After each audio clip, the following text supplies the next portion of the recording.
Christ, I muttered to myself as the first flakes of snow started to fall.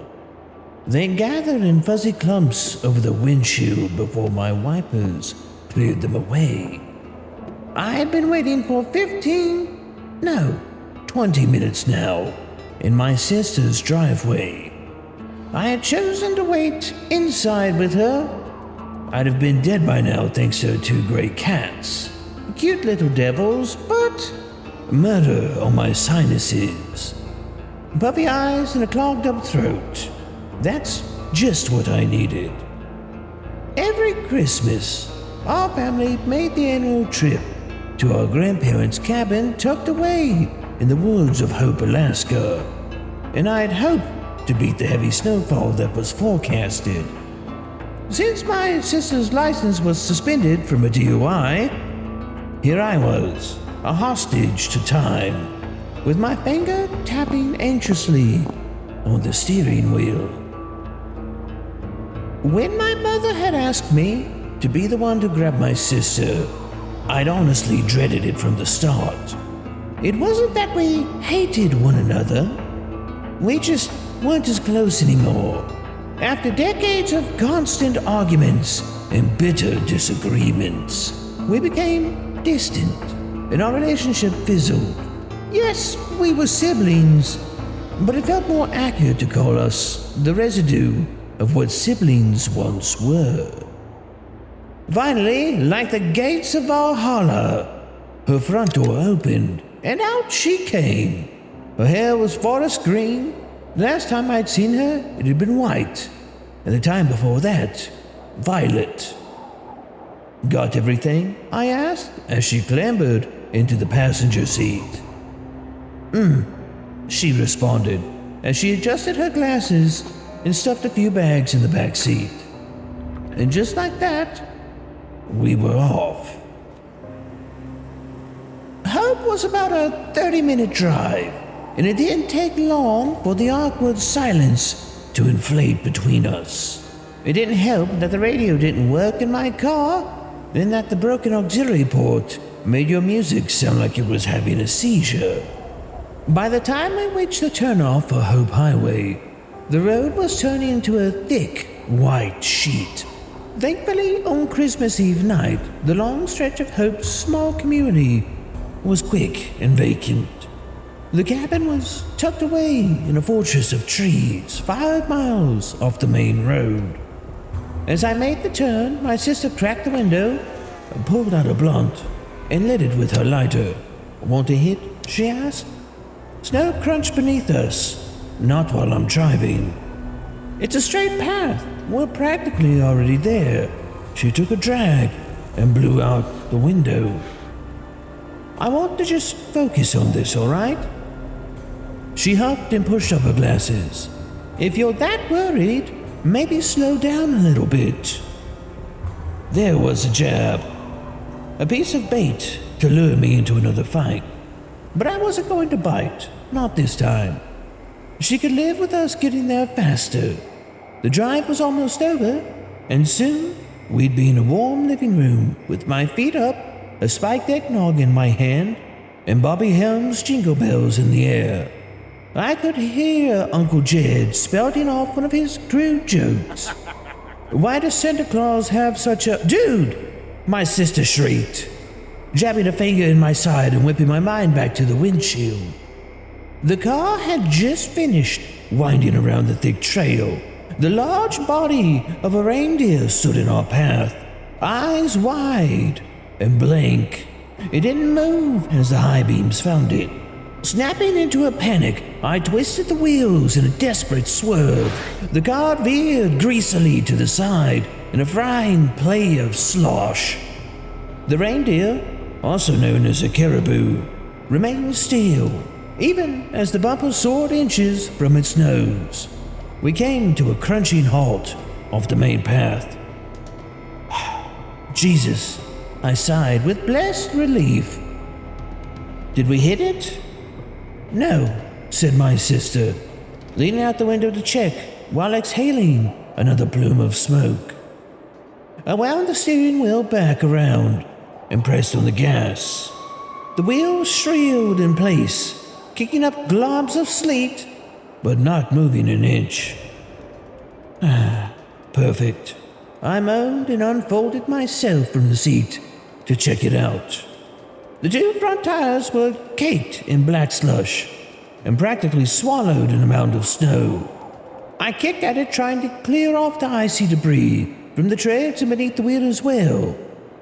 When that tired me out, I resorted to scraping it off with my fingers. "Screw off, Prancer!" I heard my sister call to the dark silhouette of the reindeer, its antlers like gnarled fingers reaching for the treetops. Then she made a sort of startled yip, followed by a "What the fuck?" I looked up from the scrim of snow. The reindeer was now standing tall on both of its hind legs. It looked strange, like a silly caricature you'd see in a children's book.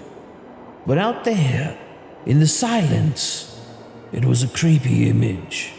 The way its vague shape stood on just two legs, held up in an almost human-like balance.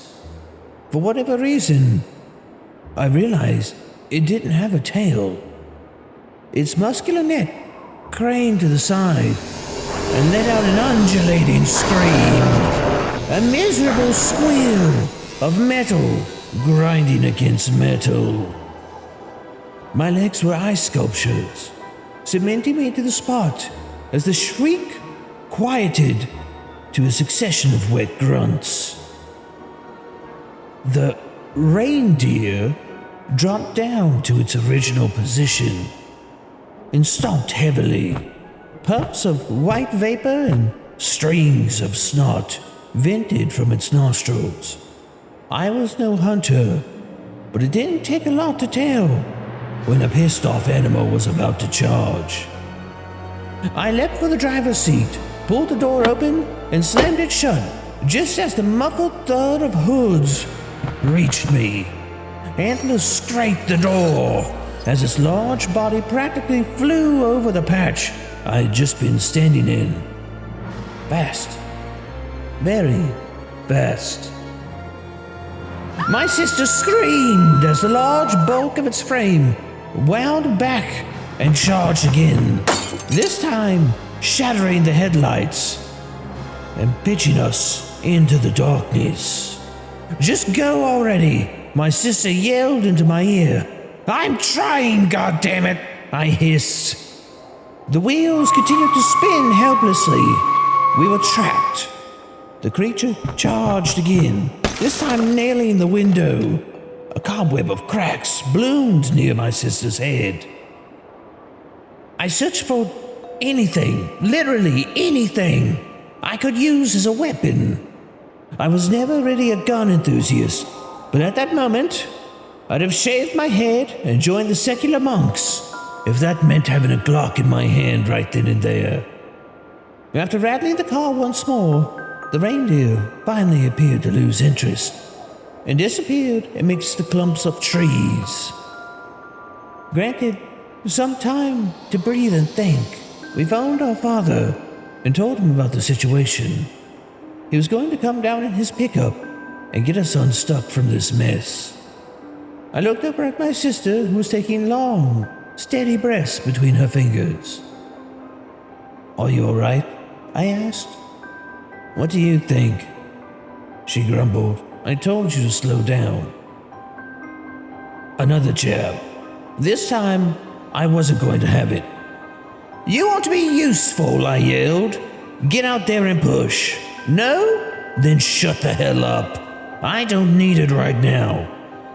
She said nothing else, and neither did I, returning once again to the pocket of silence that our relationship has succumbed to. The sooner Dad's headlights peaked in the distance, the better. Suddenly, she rolled down the window. "What are you doing?" I asked. "Shh." She pursed her lips. "Just listen." Humoring her, I waited, and soon enough, the sound reached me too. The quiet voice of a little girl coming from outside. "Somebody," it whimpered. "I'm lost. Please help me. I'm lost." My sister unlocked the door and motioned to open it. I grabbed her wrist. "What are you doing?" she snapped. "There's someone out there." "Just wait a second. It's weird, isn't it?" The voice continued to whine, choking between sobs and pleading for someone, anyone, to help her. It didn't like the way it sounded. The last drawing between words, the same weeping sounds, like someone was hitting repeat on a speaker. Something wasn't right, and my instincts were hoisting red flags, left and right. Then my sister looked at me, and her expression warped into one of shock. She flung back, pinning both shoulders against the interior. Things that sounded like words bubbled up but didn't quite make it out of her throat. I turned and saw what was looking at me. It had the face of a man, surrounded by the mottled fur of a caribou's body. The skin was a mummified brown color, wound tightly around its long, skull-like old crinkled leather. Snowflakes landed on its wide, expressionless eyes and melted into the dark membrane of its pupils. It circled the car, bobbing its antlers and fogging up the windows as it peered inside. My heart shook the walls of my throat. I locked eyes with my sister, unable to say anything, behind the sheer disbelief. I should have grabbed my phone, snapped a photo, recorded a video, anything, but my thoughts were jumbled. And then it laid out that same horrible scream. But I didn't see its tight, contorted lips open. The sound was coming from its neck.